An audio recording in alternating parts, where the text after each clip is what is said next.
ಶ್ರೀ ಗುರುಭ್ಯೋ ನಮಃ. ಹರಿ ಓಂ. ತಪೋ ವಿದ್ಯಾ ವಿರಕ್ತ್ಯಾದಿ ಸದ್ಗುಣೌಘಾಕರಾನಹಂ ವಾದಿರಾಜಗುರೂನ್ ವಂದೇ ಹಯಗ್ರೀವ ದಯಾಶ್ರಯಾನ್. ಶ್ರೀ ಗುರುಭ್ಯೋ ನಮಃ. ಹರಿ ಓಂ. ಭಗವಂತನಿಗೆ ಯಾವುದೇ ರೀತಿಯಾದಂತಹ ಜನ್ಮ ಇಲ್ಲ.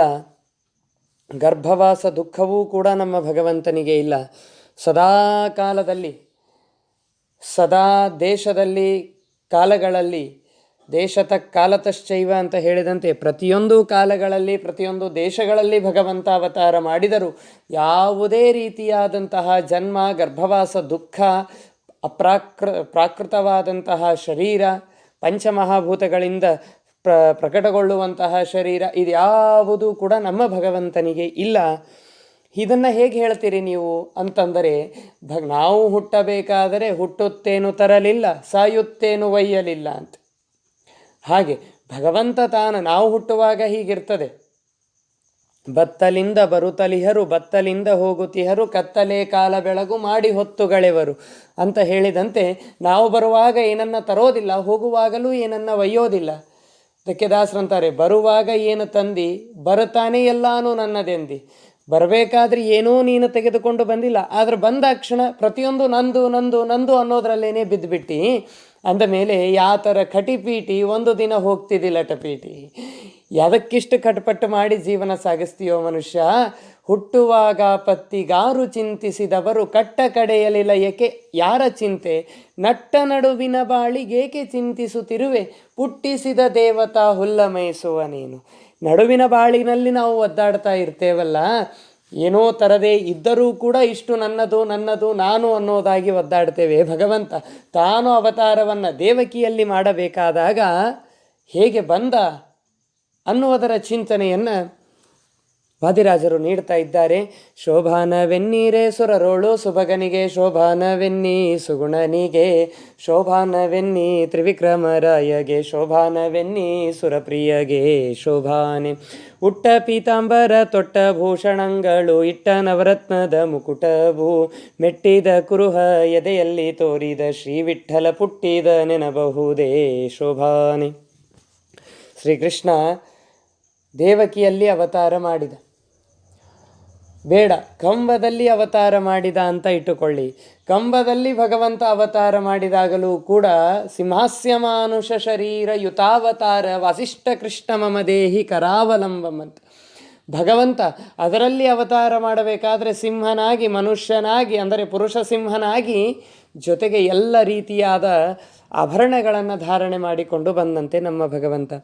ಛಟ ಛಟ ಬಿರಿಯಲು ಕಂಬದ ಒಳಗಿನ ಛಟ ಛಟ ಶಬ್ದವ ತೋರುತ್ತಾ, ಕಟ ಕಟ ಬ್ರಹ್ಮಾಂಡ ಒಡೆಯಿತು ನೋಡಲು, ಪಟ ಪಟ ತಾರೆಗಳ ಹಾರುತ್ತಾ ನರಹರಿತ ಬಂದು ಮೂಡಿದ. ಭಗವಂತನ ಅವತಾರದಲ್ಲಿ ಇಂತಹ ಅದ್ಭುತವಾದ ಮತ್ತೆ ಸಂದರ್ಭ ಇದೆ. ಆದರೆ ಶ್ರೀಕೃಷ್ಣ ಪರಮಾತ್ಮ ದೇವಕಿಯಲ್ಲಿ ಅವತಾರ ಮಾಡಿದಾಗ ಎಲ್ಲ ಆಭರಣಗಳನ್ನು ಹಾಕಿಕೊಂಡು ಬಂದಂತೆ. ಬಂದ ಮನ್ಮಾನಸಕೆ ಶ್ರೀಹರಿ, ಬಂದ ಮನ್ಮಾನಸಕೆ, ಇಂದಿರೆ ರಮಣ ಗೋವಿಂದ ಆನದದಿ, ಇಂದಿರೆ ರಮಣ ಗೋವಿಂದ ಆನದದಿ, ಬಂದ ಮನ್ಮಾನಸಕೆ ಶ್ರೀಹರಿ, ಬಂದ ಮನ್ಮಾನಸಕೆ. ಥಳಥಳಿಸುವ ನವರತ್ನ ಕಿರೀಟವು, ನೋಡಿ ಕಿರೀಟ, ನವರತ್ನಮಯವಾದಂತಹ ಕಿರೀಟ, ಜೊತೆಗೆ ತಾನು ಉಟ್ಟಂತಹ ಪೀತಾಂಬರ, ತಾನು ತೊಟ್ಟಂತಹ ಭೂಷಣಗಳು, ಇದೆಲ್ಲ ಇಷ್ಟೇ ಅಲ್ಲದೇನೆ ಭೃಗು ಋಷಿಗಳು ಏನು ವಕ್ಷಸ್ಥಲಕ್ಕೆ ಪ್ರಹಾರ ಮಾಡಿದಾಗ ಅದು ಏನು ಒಳಗಡೆ ಆ ವಕ್ಷಸ್ಥಲದ ಮೇಲೆ ಚಿಹ್ನೆ ಇತ್ತಲ್ಲ, ಆ ಚಿಹ್ನೆಯನ್ನೂ ಕೂಡ ಹಾಗೇ ಇಟ್ಟುಕೊಂಡು ಬಂದಿದ್ದಂತೆ ಭಗವಂತ. ಇಂತಹ ಭಗವಂತನಿಗೆ ಜನ್ಮ ಇದೆ ಅಂತ ಹೇಳಲಿಕ್ಕೆ ಸಾಧ್ಯ ಇದೆಯೇನು? ತಾಯಿಯ ಹೊಟ್ಟೆಯಿಂದ ತಂದೆಯ ಮುಖಾಂತರವಾಗಿ ತಾಯಿಯ ಹೊಟ್ಟೆಯನ್ನು ಸೇರಿ ತಾಯಿಯ ಹೊಟ್ಟೆಯಿಂದ ಹೊರಗಡೆ ಬಂದು ಈ ಥರದ ಒಂದು ಪರಿಸ್ಥಿತಿ, ಈ ಥರದ ಒಂದು ಸಂದರ್ಭ ನಮ್ಮ ಭಗವಂತನಿಗಿದೆ ಏನು? ನೋಡಿ, ಎಲ್ಲ ಆಭರಣಗಳನ್ನು ಹಾಕಿಕೊಂಡು ಬಂದ ಭಗವಂತ ಆಭರಣಗಳನ್ನು ಹಾಕಿಕೊಂಡು ಬರೋದಲ್ಲದೇನೆ ಆ ಭೃಗು ಋಷಿಗಳು ಏನು ಎದೆಯ ವಕ್ಷಸ್ಥಲದ ಮೇಲೆ ಒಂದು ಕುರುಹು ಇತ್ತಲ್ಲ, ಮೆಟ್ಟಿದ ಕುರುಹು, ಆ ಕುರುಹನ್ನು ಹಾಗೇ ಇಟ್ಟುಕೊಂಡು ಬಂದಂತೆ ಭಗವಂತ. ನೋಡಿ, ಇಂತಹ ಭಗವಂತ. ಇಷ್ಟೇ ಅಲ್ಲದೇನೆ, ಇದು ಒಂದು ರೀತಿಯಾಗಿ ಮೆಟ್ಟಿದ ಕುರುಹು ಅನ್ನೋದಕ್ಕೆ ಇನ್ನೊಂದೇನೆಂದರೆ ಶ್ರೀವತ್ಸ ಲಾಂಛನವನ್ನು ಧಾರಣೆ ಮಾಡಿಕೊಂಡಿದ್ದಂತೆ ಭಗವಂತ. ಲಕ್ಷ್ಮೀದೇವಿ ನನ್ನ ಹೃದಯದಲ್ಲಿ ಇದ್ದಾಳೆ, ಸದಾ ಎನ್ನ ಹೃದಯದಲ್ಲಿ ವಾಸ ಮಾಡೋ ಶ್ರೀಹರಿ ಅಂತ ಲಕ್ಷ್ಮೀದೇವಿ ಭಗವಂತನಿಗೆ ಪ್ರಾರ್ಥನೆ ಮಾಡ್ತಾಳೆ. ಆದರೆ ಆ ಲಕ್ಷ್ಮೀದೇವಿಯನ್ನೇ ತನ್ನ ಹೃದಯದೊಳಗೆ ಇಟ್ಟುಕೊಂಡಿದ್ದಾನೆ ಭಗವಂತ. ಸರ್ವಸಂಗ ಬಿಟ್ಟು ಸನ್ಯಾಸಿಯಾದ ಕಾಲಕ್ಕೂ ಸರ್ವದಾ ತನ್ನೆದೆಯ ಮೇಲೆ ಬಿಡದೆ ನಿನ್ನ ಧರಿಸಿ ಪಂತೆ ಮರಳು ಮಾಡಿಕೊಂಡೆಯಲ್ಲೇ ಮಾಯಾದೇವಿಯೇ ಮಾಯಾದೇವಿಯೇ ಮಾಯಾದೇವಿಯೇ. ಶ್ರೀವತ್ಸ ಲಾಂಛನವನ್ನು ಭಗವಂತ ಧಾರಣೆ ಮಾಡಿಕೊಂಡು ಬಂದ. ಇಷ್ಟೆಲ್ಲ ಆಭರಣಗಳಿಂದ ಕೂಡಿದ ಭಗವಂತ, ಇಷ್ಟು ಲಾಂಛನಗಳಿಂದ, ಇಷ್ಟು ಕುರುಹುಗಳಿಂದ ಕೂಡಿದಂತಹ ಭಗವಂತ ಹುಟ್ಟಿದ ನೆನಬಹುದೇ? ಅವನು ಹುಟ್ಟಿದ್ದಾನೆ ಅಂತ ಹೇಳಲಿಕ್ಕೆ ಸಾಧ್ಯ ಏನು? ಇಲ್ಲ, ಕೇವಲ ಭಗವಂತ ಅವತಾರ ಮಾಡಿದ್ದಾನೆ ಎಂಬುದಾಗಿ ನಾವು ತಿಳಿದುಕೊಳ್ಳಬೇಕು ಅಂತ ತಿಳಿಸಿದ್ದಾರೆ. ಉಟ್ಟ ಪೀತಾಂಬರ ತೊಟ್ಟ ಭೂಷಣಗಳು ಇಟ್ಟ ನವರತ್ನದ ಮುಕುಟವು ಮೆಟ್ಟಿದ ಕುರುಹ ಎದೆಯಲ್ಲಿ ತೋರಿದ ಶ್ರೀ ವಿಠ್ಠಲ ಪುಟ್ಟಿದ ನೆನಬಹುದೇ ಶೋಭಾನೆ. ವಾದಿರಾಜರ ಭವ್ಯವಾದಂತಹ ಒಂದು ಚರಿತ್ರೆ ನೆನಪಿಗೆ ಬರ್ತದೆ ಈ ಸಂದರ್ಭದಲ್ಲಿ. ವಾದಿರಾಜರು ಮೂಡುಬಿದಿರೆ ಹತ್ತಿರ ಒಬ್ಬ ರಾಜ ವಾದಿರಾಜರನ್ನು ತನ್ನ ಬಸದಿಗೆ ಕರೀತಾನಂತೆ. ಜೈನ ರಾಜ ತನ್ನ ಬಸದಿಗೆ ಆಹ್ವಾನ ಮಾಡ್ತಾನಂತೆ. ಆಗಲಿ ಅಂಥೇಳಿ ವಾದಿರಾಜರು ಒಪ್ಪಿಕೊಳ್ತಾರೆ. ಆದರೆ ವಾದಿರಾಜರು ಒಂದು ಷರತ್ತನ್ನು ವಿಧಿಸ್ತಾರಂತೆ.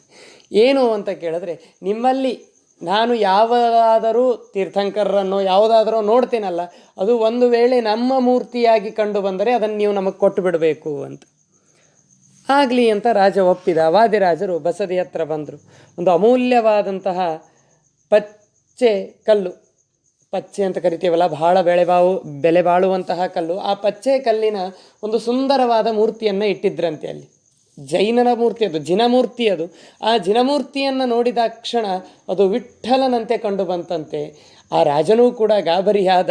ವಾದಿರಾಜರಂತಾರೆ, ನೋಡಿ ನಮ್ಮ ವಿಠ್ಠಲ ಇಲ್ಲಿದ್ದಾನೆ, ನಮ್ಮ ಜೊತೆಗೆ ಬರಬೇಕು ಅಂದರೆ ಆ ಜಿನಮೂರ್ತಿಯೇ ವಿಠ್ಠಲನನ್ನಾಗಿ ಮಾಡಿಕೊಂಡು ತಾವು ವಾದಿರಾಜ ತೀರ್ಥ ಶ್ರೀಪಾದಂಗಳವರು ತೆಗೆದುಕೊಂಡು ಬರ್ತಾರೆ. ಆ ವಿಠ್ಠಲನ ಮೂರ್ತಿಯನ್ನು ಇವತ್ತೂ ಕೂಡ ನಾವು ಆ ಸೋದೆ ಮಠದಲ್ಲಿ ಕಾಣುತ್ತೇವೆ. ಅಂತಹ ಅದ್ಭುತವಾದಂತಹ ಪರಾಕ್ರಮ ವಾದಿರಾಜರದು. ನೋಡಿ, ಎಷ್ಟು ಭಕ್ತಿ ಇರಬೇಡ. ಜಿನಮೂರ್ತಿ ವಿಠ್ಠಲನಾಗಿ ಕಂಡು ಬಂದ. ಆ ವಿಠ್ಠಲನಾಗಿ ಕಂಡು ಬಂದರೆ ಆ ಎಲ್ಲ ಆಭರಣಗಳು ಕೂಡ ಧಾರಣೆ ಮಾಡಿಕೊಂಡು ನಿಂತಿದ್ದಂತೆ ವಿಠ್ಠಲ. ಆ ವಿಠ್ಠಲನನ್ನು ಕರೆದುಕೊಂಡು ಬಂದು ತಮ್ಮ ಮಠದಲ್ಲಿ ಇಟ್ಟುಕೊಂಡರಂತೆ ವಾದಿರಾಜರು. ಇನ್ನು ಸಾಕ್ಷಾತ್ ವಿಠ್ಠಲ, ದೇವಕಿಯ ಉದರದಲ್ಲಿ ಅವತಾರ ಮಾಡುವಂತಹ ವಿಠ್ಠಲ. ಇಂತಹ ವಿಠ್ಠಲನಿಗೆ ಅವತಾರ ಅಂದರೆ ಜನ್ಮ ಇದೆ ಅನ್ನಲಿಕ್ಕೆ ಸಾಧ್ಯ ಏನು? ಕೇವಲ ಭಗವಂತನಿಗೆ ಅವತಾರ ಅನ್ನುವುದಾಗಿ ತಿಳಿದುಕೊಳ್ಳಬೇಕು. ಋಷಹಂಸ ಮೇಷ ಮಹಿಷ ಮೂಷಕ ವಾಹನ ವೇರಿ ಮಾನಿಸರಂತೆ ಸುಳಿವ ಸುರರೆಲ್ಲ ಎಸೆವ ದೇವೇಶ ನರ ಸಾಹಸಕ್ಕೆ ಮಣಿದರು ಕುಸುಮನಾಭನಿಗೆ ಸರಿಯುಂಟೆ ಶೋಭಾನೆ. ಈ ಪಾರಿಜಾತ ಹರಣದ ಕಾಲದಲ್ಲಿ ಎಲ್ಲ ದೇವತೆಗಳು ನಂದಿವಾಹನನಾಗಿ ನಮ್ಮ ಶಿವ ನಂದಿವಾಹನ ನಳಿನ ಧರ ಮೌಳೆಂದು ಶೇಖರ ಶಿವ ತ್ರಯಂಬಕ ಅಂಧಕಾಸುರ ಮಥನ ಗಜ ಶಾರ್ದೂಲ ಚರ್ಮಧರ ಮಂದಜಾಸನ ತನಯ ತ್ರಿಜಗದ್ವಂದ್ಯ ಶುದ್ಧ ಸ್ಫಟಿಕ ಸನ್ನಿಭ ವಂದಿಸುವೆ ಅನವರತ ಪಾಲಿಸು ಪಾರ್ವತೀ ರಮಣ. ನಂದಿವಾಹನನಾಗಿ ರುದ್ರದೇವರು ಬಂದರಂತೆ. ಇನ್ನು ಮೇಷವಾಹನವನ್ನಾಗಿ ಅಗ್ನಿ ಬಂದರಂತೆ, ಮೇಷನನ್ನೇ ವಾಹನವನ್ನಾಗಿ ಮಾಡಿಕೊಂಡು. ಮಹಿಷವಾಹನನಾಗಿ ಯಮ, ಮೂಷಕ ವಾಹನನಾಗಿ ಗಣಪತಿ. ಹೀಗೆ ಎಲ್ಲ ದೇವತೆಗಳು ಕೂಡ ತಮ್ಮ ತಮ್ಮ ವಾಹನವನ್ನು ಏರಿ ಪಾರಿಜಾತ ಅಪಹರಣದ ಕಾಲದಲ್ಲಿ ಬಂದರಂತೆ. ಶ್ರೀಕೃಷ್ಣ ಸತ್ಯಭಾಮಿಯರ ಮುಂದೆ ಅಜ್ಞಾನಿಗಳಂತೆ ತೋರಿಸಿಕೊಂಡ್ರಂತೆ. ಅಜ್ಞಾನಿ ಮಾನವರು ಹೇಗಿರ್ತಾರಲ್ಲ ಹಾಗೆ ತೋರಿಸಿಕೊಂಡ್ರಂತೆ. ನಿಜವಾಗಲೂ ಶ್ರೀಕೃಷ್ಣ ಸತ್ಯಭಾಮಿಯರ ಮುಂದೆ ಇವರೆಲ್ಲರೂ ಕೂಡ ಅಜ್ಞಾನಿಗಳೇ. ಅನ್ಯನಲ್ಲವೋ ನಾನು ಗುರು ಎಂಬೆ ನಿನ್ನ ಇನ್ನಾದರೂ ತೋರೋ ಹರಿಯ ಮುಕ್ಕಣ್ಣ ಅಂತ ನಾವು ರುದ್ರದೇವರನ್ನು ಹೊಗಳ್ತೇವೆ. ಇಂತಹ ಮಹಾನುಭಾವರು ರುದ್ರದೇವರು ಭಗವಂತನ ಮುಂದೆ ಅಜ್ಞಾನಿಗಳಂತೆ. ಇಂತಹ ರುದ್ರದೇವರಾಗಲಿ ಅಗ್ನಿಯಾಗಲಿ ನೋಡಿ, ಅಗ್ನಿ ನಮ್ಮ ಮಾತುಗಳಿಗೆ ಅಭಿಮಾನಿ. ನಮ್ಮ ಬಾಯಿಯಲ್ಲಿ ಶಬ್ದಗಳು ಬರಬೇಕಾದರೆ ಅಗ್ನಿಯ ಅನುಗ್ರಹ ಬೇಕು. ಅಂತಹ ಅಗ್ನಿಯು ಕೂಡ ಅಜ್ಞಾನಿಯಂತೆ ನಿಂತಿದ್ದಂತೆ. ಗಣಪತಿ ವಿದ್ಯೆಗೆ ಅಭಿಮಾನಿ. ನಿತ್ಯದಲ್ಲಿ ಅವನಿಗೆ ಪ್ರಾರ್ಥನೆ ಮಾಡ್ತೇವೆ. ವಿದ್ಯೆಯನ್ನು ನೀಡುವಂತಹ ಮಹಾನುಭಾವ. ಸಿದ್ಧವಿದ್ಯಾ ಗಣ ಸಮರಾಧ್ಯ ಚರಣ ಸರೋಜ ಸರ್ವಸು ಸಿದ್ಧಿದಾಯಕ ಶೀಘ್ರದಿಂ ಪಾಲಿಪುದು ಭಿನ್ನಪವ. ಬುದ್ಧಿವಿದ್ಯಾ ಜ್ಞಾನಬಲ ಶುದ್ಧ ಭಕ್ತಿ ವಿರಕ್ತಿ ನಿರುತನ ವದ್ಯನ ಸ್ಮೃತಿ ಲೀಲೆಗಳ ಸುಸ್ತವನ ವದನದಲ್ಲಿ ಅಂತ ನಿತ್ಯದಲ್ಲಿ ಆ ಗಣಪತಿಗೆ ಪ್ರಾರ್ಥನೆ ಮಾಡ್ತೇವೆ. ಇಂತಹ ವಿದ್ಯೆಯನ್ನೇ ನೀಡುವಂತಹ ದೇವತೆ ಭಗವಂತನ ಮುಂದೆ ಅಜ್ಞಾನಿಯಾಗಿ ನಿಂತಿದ್ರಂತೆ. ಅಪ್ರತಿಹತವಾದಂತಹ ಸಾಮರ್ಥ್ಯದಿಂದ ಇಂತಹ ಅಪ್ರತಿಹತವಾದ ಸಾಮರ್ಥ್ಯ ಇರುವಂತಹ ರಾಜರುಗಳೆಲ್ಲ ಇವರ ಮುಂದೆ ಮತ್ತೆ ಸ್ತಬ್ಧೀಭೂತರಾಗ್ತಾರೆ. ಅವರ ಮುಂದೆ ಇವರೆಲ್ಲರೂ ಮೆರೀತಾರೆ. ಇಂಥ ಪದ್ಮನಾಭನಾದ ಭಗವಂತನಿಗೆ ಸಮಾನರಿದ್ದಾರೇನು? ಭಗವಂತನಿಗೆ ಯಾರಾದರೂ ಸಮಾನರಿರಲಿಕ್ಕೆ ಸಾಧ್ಯ ಏನು? ಇವರೆಲ್ಲರನ್ನ ನೋಡಿದ್ರೆ ರಾಕ್ಷಸರು ದೈತ್ಯರು ದಿಕ್ಕಾಪಾಲಾಗಿ ಓಡ್ತಾರೆ. ಇವರು ವಾಹನವನ್ನೇರಿ ಬಂದರೆ ಸಾಕ್ಷಾತ್ ಭಗವಂತನ ಮುಂದೆ ಇವರು ಅಜ್ಞಾನಿಗಳಾಗಿ ನಿಂತಿದ್ದಾರೆ. ಅಂದ ಮೇಲೆ ಭಗವಂತನನ್ನು ಮೀರಿಸುವವರು, ಭಗವಂತನಿಗೆ ಸಮಾನರು ಯಾರಾದರೂ ಇದ್ದಾರೇನು? ಸರ್ವಥಾ ಇಲ್ಲ ಎನ್ನುವ ತತ್ವವನ್ನು ಇಲ್ಲಿ ತಿಳಿಸ್ತಾ ಇದ್ದಾರೆ. ಋಷಹಂಸ ಮೇಷ ಮಹಿಷ ಮೂಷಕ ವಾಹನ ವೇರಿ ಮಾನಿಸರಂತೆ ಸುಳಿವ ಸುರರೆಲ್ಲ ಎಸೆವ ದೇವೇಶಾನರ ಸಹಸಕ್ಕೆ ಮಣಿದರು ಕುಸುಮನಾಭನಿಗೆ ಸರಿಯುಂಟೆ ಶೋಭಾನೆ. ಒಂದೊಂದು ಗುಣಗಳು ಇದ್ದವು ಇವರಲ್ಲಿ ಸಂದಣಿಸಿವೆ ಬಹುದೋಷ. ಕುಂದಳ್ಳಿಷ್ಟಿಲ್ಲದ ಮುಕುಂದನೆ ತನಗೆಂದು ಇಂದಿರೆ ಪತಿಯ ನೆನೆದಳು ಶೋಭಾನೆ. ಹೀಗೆ ಈ ಹಿಂದೆ ಒಮ್ಮೆ ಈ ಪದ್ಯ ಬಂದಿತ್ತು. ಮತ್ತೆ ವಾದಿರಾಜರು ಈ ಪದ್ಯವನ್ನು ಬರಿತಾ ಇದ್ದಾರೆ. ಯಾಕೆ ಅಂದರೆ ಅಲ್ಲಿ ಬಂದಿದ್ದು ಕೇವಲ ಭಗವಂತನಿಗೆ ನಿರ್ದೋಷತ್ವವನ್ನು ತಿಳಿಸ್ಲಿಕ್ಕೆ, ಇಲ್ಲೇ ಬಂದಿದ್ದು ಆ ಉಪಸಂಹಾರವನ್ನು ಮಾಡಲಿಕ್ಕಾಗಿ. ಇಷ್ಟೆಲ್ಲ ದೇವತೆಗಳಿದ್ದಾರೆ, ಇಷ್ಟೆಲ್ಲ ದೇವತೆಗಳಿಗೆ ಹುಟ್ಟಿದೆ, ಸಾವಿದೆ, ಮರಣ ಇದೆ, ಎಲ್ಲವೂ ಇದೆ. ಆದರೆ ನನ್ನ ಭಗವಂತನಿಗೆ ಯಾವುದೂ ಇಲ್ಲ ಅನ್ನುವುದನ್ನು ತೋರಿಸ್ಲಿಕ್ಕಾಗಿ ಮತ್ತು ಈ ಭಗವಂತನನ್ನೇ ನೆನೀತಾ ಇದ್ದಾಳಂತೆ ಲಕ್ಷ್ಮೀದೇವಿ. ನೆನೆವೆ ನನು ದಿನ ನೀಲ ನೀರದ ವರ್ಣನ ಗುಣರನ್ನನ ಮುನಿ ಜನಪ್ರಿಯ ಮುದ್ದು ಉಡುಪಿಯ ರಂಗನ ದಯಾಪಾಂಗನ. ನೆನೆವೆ ನನು ದಿನ ನೀಲ ನೀರದ ವರ್ಣನ ಗುಣರನ್ನನ.